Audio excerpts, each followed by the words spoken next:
Capítulo 4 do livro de John Bevere, Isca de Satanás. Meu pai, meu pai. Meu pai reconhece e vê que não há em mim nenhum mal, nem rebeldia, e não pequei contra ti, ainda que andas a minha caça. A caça da minha vida é para me tirares. 1 Samuel 24:11. No capítulo anterior, vimos que como os irmãos de José procuraram destruí-lo. Vimos a dor que ele sentiu com essa traição. Talvez você esteja em uma situação semelhante. Você foi traído por aqueles que eram mais chegados. Pessoas de quem você queria receber amor e encorajamento. Nesse capítulo, quero tratar de uma situação mais dolorosa, que é a traição de um irmão. Uma coisa é ser rejeitado e ofendido por um irmão, mas é totalmente diferente ser rejeitado e ofendido por um pai.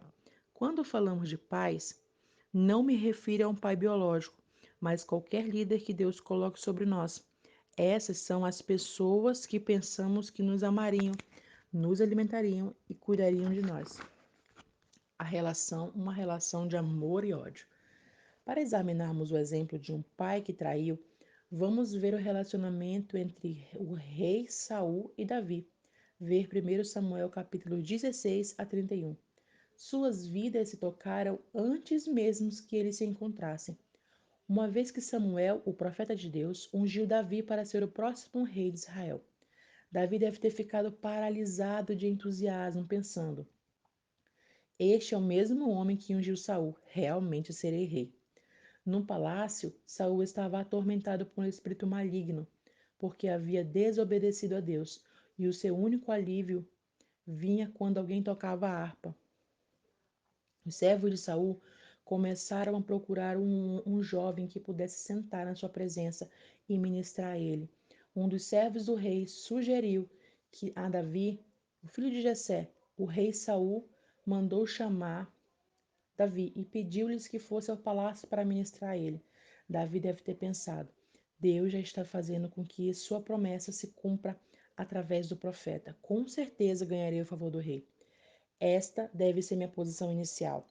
O tempo passou e o pai de Davi pediu que fosse levar alimentos aos seus irmãos mais velhos, que estavam em uma guerra contra os filisteus. Ao chegar às linhas da batalha, Davi viu o campeão filisteu Golias zombando do exército de Deus e soube que aquilo já estava acontecendo havia 40 dias. Ele descobriu que o rei havia oferecido a mão de sua filha em casamento ao homem que derrotasse aquele gigante. Davi compareceu perante o rei e pediu permissão para lutar. Ele matou Golias e conquistou a filha de Saul. Àquela altura, ele havia conquistado o favor de Saul e foi levado ao palácio para viver como rei. Jonatas, o filho mais velho de Saul, fez uma aliança de amizade eterna com Davi. Em tudo que Saul dava a Davi para executar, a mão de Deus estava sobre ele e ele prosperava. O rei pediu que ele comesse à mesa de seus dois irmãos. O rei pediu que ele comesse à mesa com seus dois filhos. Davi estava impactado.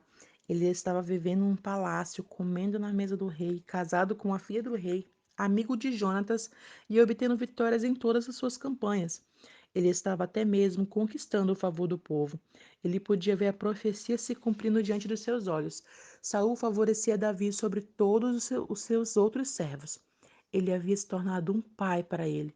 Davi estava certo que Saul seria o seu mentor e que o treinaria e que um dia, com grande honra, colocariam no trono. Davi estava se regozijando na fidelidade e na bondade de Deus, mas em um único dia tudo mudou. Quando Saul e Davi voltavam da batalha, lado a lado, as mulheres de todas as cidades de Israel saíram dançando e cantando. Saul matou os seus milhares e Davi seus 10 milhares. Isso enfureceu Saul, e naquele dia em diante ele passou a desprezar Davi. Por 2 vezes, quando Davi tocava a harpa para ele, Saul tentou matá-lo.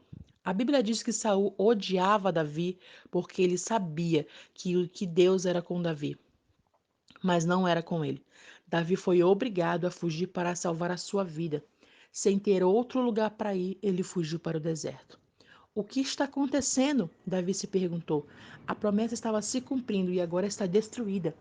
O homem que é meu mentor está tentando me matar. O que posso fazer? Saul é servo ungido de Deus. Com ele contra mim, que chances tenho?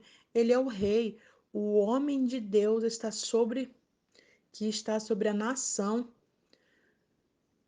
Por que Deus está permitindo isso? Saul perseguiu Davi de deserto em deserto, de caverna em caverna, acompanhado por 3.000 dos seus melhores guerreiros de Israel. Eles tinham um propósito: destruir Davi. A essa altura, a promessa não passava de uma sombra. Davi não vivia mais no palácio, nem comia à mesa do rei. Ele habitava em cavernas úmidas e comia os restos das feras do deserto. Ele já não cavalgava mais ao lado do rei, mas ele era caçado pelos homens que um dia lutaram ao seu lado. Não havia uma cama quente, nem servos para assisti-lo, nem elogios na corte real. Sua esposa foi dada a outro homem. Ele conheceu a solidão de um homem que não tem pátria. Observe que foi Deus e não o diabo quem colocou Davi sobre os cuidados de Saul. Porque Deus não, porque Deus não apenas permitiria isso, como também o planejaria. Porque o favor do rei foi exibido diante dos olhos de Davi, somente para ser abruptamente retirado. Aquela era a oportunidade fundamental para Davi se ofender, não apenas com Saul, mas também com Deus. Todas as perguntas não respondidas aumentavam a tentação de questionar a sabedoria e o plano de Deus. Saul estava tão determinado a matar aquele jovem a qualquer preço que a sua loucura aumentou. Ele tornou-se um homem mais desesperado. Os sacerdotes da cidade de Nob deram abrigo e alimento a Davi, dando-lhe também a espada de Golias. Eles não sabiam que Davi estava fugindo de Saul. Pensaram que se ele estivesse em uma missão para o rei, eles consultaram, eles consultaram o Senhor a favor de Davi e o enviaram para que seguisse o seu caminho. Quando Saul descobriu isso, ficou furioso. Ele matou 85 sacerdotes inocentes do Senhor e passou toda a cidade de Nob à espada. Todos os homens, mulheres, crianças, bebês de colo, vacas, jumentos e ovelhas, ele executou contra eles, os inocentes. O julgamento que deveria executar contra os amalequitas, ele era um assassino. Como Deus pôde um dia colocar o seu espírito sobre tal homem? A certa altura, Saul soube que Davi estava no deserto em Engedi e enviou 3.000 guerreiros atrás dele. Durante a jornada, eles pararam para descansar na entrada de uma caverna, sem saber que Davi ali se escondia no fundo dela. Saul retirou a sua capa e deixou-a de lado. Davi silenciosamente esgueirou-se de seu esconderijo, cortou um pedaço da capa, deixou-a de lado e saiu sem ser notado. Depois que Saul saiu da caverna, Davi prostrou-se até o chão e clamou por ele. Olha, pois, meu pai, e vê aqui a orla do teu manto na minha mão. Reconhece e vê que não há em mim mal e nem rebeldia, e que não pequei contra ti, ainda que andas a minha caça, a caça da minha vida para me tirar. 1 Samuel 24:11, ênfase do autor. O clamor de Davi a Saul foi meu pai, falando claramente que ele estava dizendo: veja o meu coração, seja um pai para mim, preciso de um líder para me treinar e não para me destruir. Até quando Saul estava tentando matá-lo, o coração de Davi ainda ardia de esperança. Onde estão os pais? Vi esse clamor em inúmeros homens e mulheres no corpo de Cristo.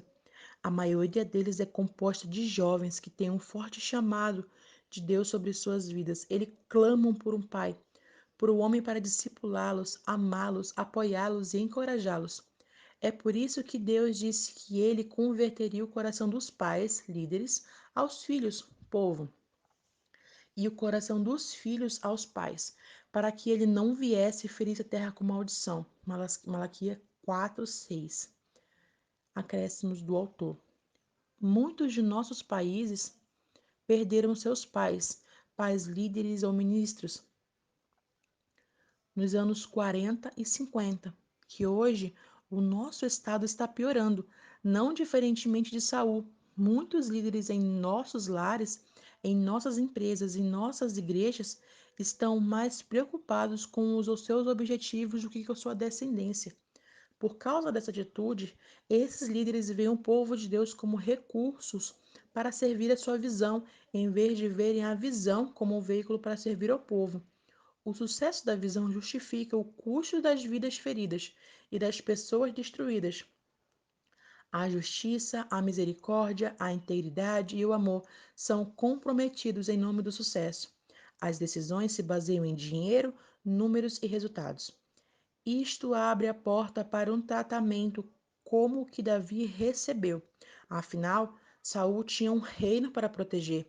Esse tipo de tratamento é aceitável na mente dos líderes, porque eles estão em busca de propagação do evangelho.